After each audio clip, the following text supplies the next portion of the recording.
Hey guys, it's Amanda Roush, one of your Double Diamond uplines.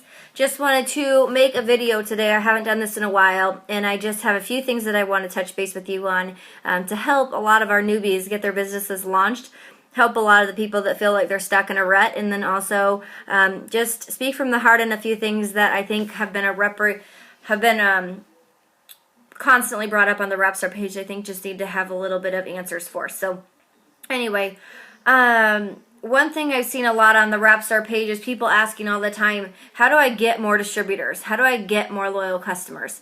And at the end of the day, we don't get them. We get to offer the opportunity to them, but we don't get to just get them.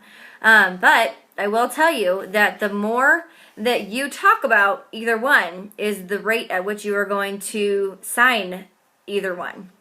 And what I mean by that is when I first started this business, I knew that the products worked. I had finally tried the wrap myself. I saw it work before my eyes. And so I got to work and I shared the loyal customer opportunity like you wouldn't believe. In my first week, I signed 7 loyal customers. I knew that the products worked. I had no doubt in my mind. Now the business side of it, I thought it was a joke. And so I didn't share the business opportunity for a really long time. And that hurt me. And so I just want to say this, that I think a lot of you have offered the product side of the company, the loyal customer side of the company, but you're too scared to offer the business side of the company. Whether that is because you just got started and you don't have a clue what this is going to do for you, or you've been in it for 6 months and you're not where you want to be. Either way, if you're not offering it and you're not sharing it, people don't even know it's existing. I shared today, if you don't even ask, it's always going to be an automatic no. I had a loyal customer last night. She sent me a message that she went in and ordered her own Fat Fighters and energy drink from her account, and she was so excited to try it, absolutely loved the way it tasted. And I just said to her, I said, you know, Michelle, you love these products. Like, would you ever consider earning some money while sharing what you love? And it had never been something she even considered. And that's my fault. I never asked her. She messaged me, said she wanted the greens, and I signed her up as a loyal customer. I didn't even think to offer the business opportunity until now. And so now next week we're meeting. And I think a lot of you have a lot of those loyal customers who you're overlooking because you don't think that they'd be good at it, or you don't think they'd even want to do it. You're making that decision for them before you even let them decide. And I'm guilty of that. I've actually signed quite a few of my loyal customers now as distributors because they love the products, and loyals make the best distributors. Let's be honest. They know the products work. They have their own testimonies. They're already having an auto ship. Boom. They are basically already doing what we do, except they're not getting paid for it. So why not offer that to them? So please know that. You don't get to go out and get distributors and get loyal customers. You need to offer this opportunity. You need to ask people, and you need to realize if you're talking a lot about the loyal customer program, then talk a little bit more about the business.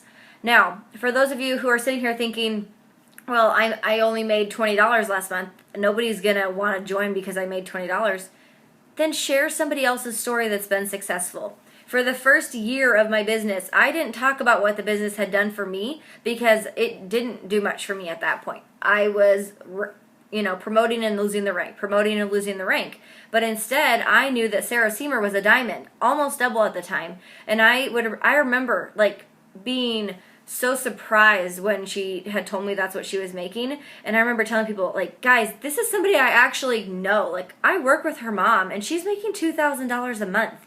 That's big money right there. I go work 40 hours a week, and I'm lucky if I can bring home $1,000 a month, And so that's when people started to see the vision, and that's when people started to jump on. I can't tell how many people I went and sat down in scooters and told them Sarah's story ever before I had my own story. And now I share my own story, and that's what you got to do. So don't be discouraged because you're only a distributor after a year. Go out, find somebody who inspires you, message them, ask them, can you give me some key tips in this business that have changed, something in this business that's done something for you so that I can go out and share your story with other people. I know that they won't mind doing that. We are one team, one mission in this business, 100%. And I think that that's a great way to share the opportunity while you're still learning how to be successful in it too. Number 2, I want to talk about layered leadership. I think that this is so important in this business because we are growing tremendously. We have thousands of people on the Rapstar page, more than we've ever had before, and we have so many people every single day getting added to that page. And you could be a brand new distributor last week already signing your first distributor, and you just don't have a clue what you need to be doing yet. And so I wanted to give you 3 things that I want you to focus on when you sign a distributor. Number 1, you need to teach them the steps to success. Step 1, they're going to go join the party, which they just did. Step 2, they're going to sign their 4 loyal customers, get their free product. And step 3, they're going to add 3 new team members, and you're going to teach them to go Ruby. And if you do that, and you do that 3 times, that is where you're going to start seeing Diamond and Emerald and all those promotions that you're aiming for. But you as a leader, you are a leader the day you sign your first distributor. So I know that you see a lot of us as diamonds and above being your leaders. Yes, we're the team leaders. But you are a leader from the day that you sign your first distributor. And you have to own that and be excited about it. Because when you don't, it takes away from people taking you seriously. You have to own it. So you're going to teach them their steps to success. Number 2, you are going to show them how to log into their eSuite, and you're going to walk them through their eSuite. And they need to do their training academy. No ifs, ands, or buts. They have to do their training academy in their first, I tell my team, in their first 5 days. Honestly, in their first 24 hours. But I know that people are busy, and so I give them 5 days. They need to have that done in their first 5 days. And then I always like to have them come back to me and tell me 1 or 2 things that they've learned. And that way it kind of lets me know if they really watched it or not. Not to be a micromanager. It's just because I know that there's such good info over there that it really bothers me when people don't watch it because they're losing out on so much. I'm going to be honest. I didn't watch it for a good a year-ish into the business, maybe in a little bit more. I thought that all the stuff that they provided for us was a little tacky and cheesy, and so I didn't use it. And boy, I regret it. And so now I'm so headstrong about the eSuite training. So you're going to teach them their steps to success. You're going to teach them how to use their eSuite. You're going to show them how to log in, where to get to their eSuite training. eSuite training will teach them the rest. Step number 3, you're going to launch them. If they are out of town, an online launch party with Skype or FaceTime is okay. If they're within 2 hours of you, it needs to be in person. Okay, 1 hour from you. I know 2 hours sometimes pushing it. I just think that so many just miss opportunities because you're scared or you're afraid of what people are going to think of you. But launching your business is your grand opening. If Starbucks never had a grand opening, they wouldn't be here where they are today. If Taco Bell never had a grand opening, they would not be open for 4th meal at midnight.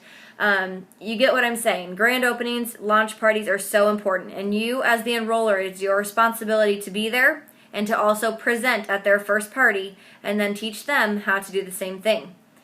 For those of you in Omaha, we also now have a brand new Omaha Rapstar Night training with a newbie to Ruby training right after that. It's on the 2nd Tuesday of every month. It's actually tonight on September 8th is the official training tonight. So there's no excuses. We're teaching you how exactly to do this business perfectly and with no worry or fear. So last but not least, being open on Facebook is so important in this business. And what I mean by that is if you are not posting on Facebook at least 1 to 2 times a day, then you are not open. You're not.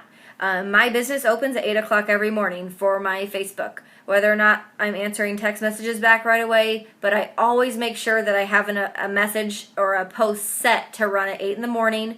I run one about noon as well, and then I normally run another one in a little bit later in the day, evening, kind of depends on what my schedule is that day.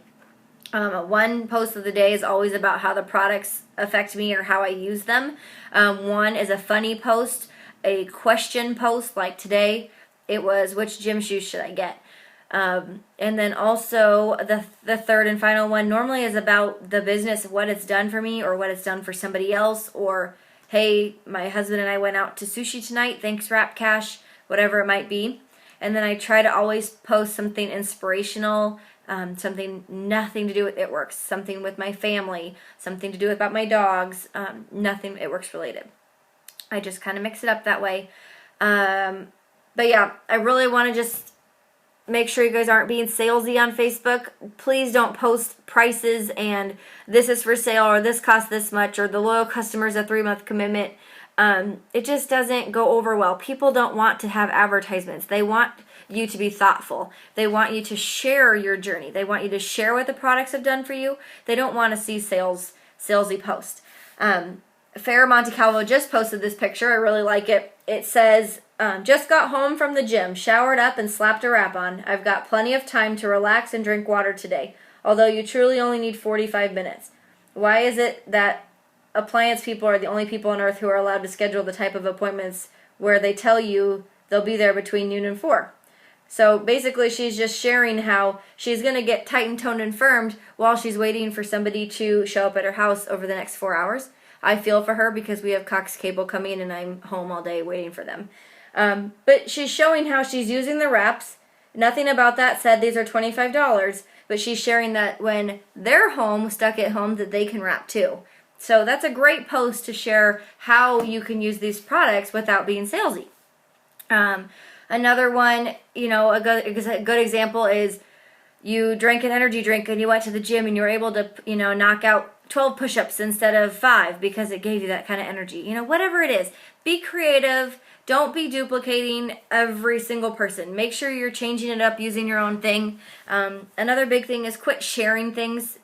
Don't share somebody's post to your page because you're advertising for that person. That just looks a little much. When people go to your page, like Jody McLaughlin said the other day, they really take about 1 minute to scroll through. They're going to look at your first 3 posts, and if they're salesy or advertisements, if they're in your face, if they're nothing that they're interested in, they're going to click off of it, and they might even unfollow you. So you want to make sure that you're posting things that you think are going to attract your audience, but also create those relationships and build those relationships. One more thing is you lead from the front. And so if you start slowing down your Facebook posts, or if you start slowing down on contacting your team or whatever it might be, if you kind of turn your business off for a really long period of time, chances are your team's going to follow you in that same thing. So make sure that you're leading from the front. You're posting on Facebook. If you want your team to be doing the same thing as you need to be doing that same thing you're asking them to do. So we want to make sure that we're talking about what we want to sign the most. We want to make sure that we're leading from the front. We want to make sure that we're posting on Facebook at least 3 times a day. And then you also just want to make sure that you're asking. You want to ask people about this opportunity because you never know who is going to show up into your business. Yeah, I don't know. That's all I have today, guys. I just wanted to share a few of those things. I hope that this helps many of you. And I just want to throw in one last thing. Conference is coming up here in January. It's a crucial moment if you want your business to explode. Get to conference.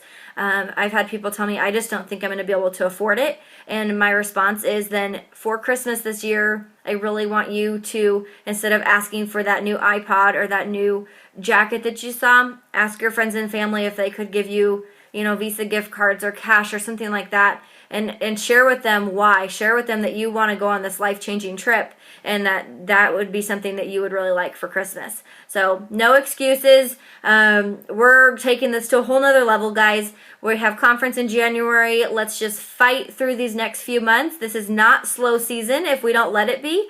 We've got a lot of leeway ahead of us. We got a lot of seeds that we need to plant and a lot of seeds that are growing and blooming right now that we need to take care of. So I hope you guys have a great Tuesday. I hope this helped, and I will talk to you guys soon. Have a good day. Bye.